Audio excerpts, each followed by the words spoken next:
Siz hayotda qanchalik omadlisiz, o'ta ketgan darajada muvaffaqiyat qozonganingizda ham pandizmachalik bo'lmasangiz kerak. Nikodim Dizma umuman hech vaqosi yo'q bir nochor odam edi.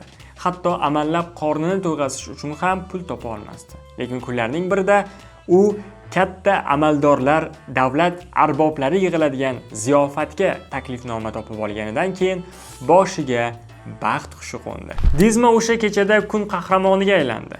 O'zi bilmagan holda kichik bir tasodif sabab hamma uni shovvoz va kuchli shaxs deya eslab qolishdi va barcha mashmashalar shundan keyin boshlandi. Xuddiki bir tush deb o'ylaysiz. Katta xo'jalik vakillari, davlat maslahatchilari, vazirlikda ishlaydiganlar, polkovnik va boshqa kazolar ham uni martabali shaxs deb o'ylashardi va u haqida o'zlari ham afsonalar to'qib chiqarishdi.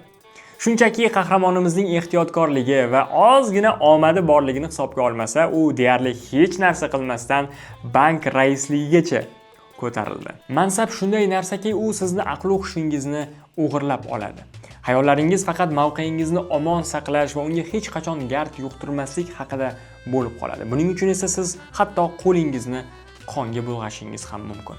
Bir yolg'on ketidan ikkinchisini boshlab keladi. Bizga esa bu jarayonlar qanday tugashi qiziq.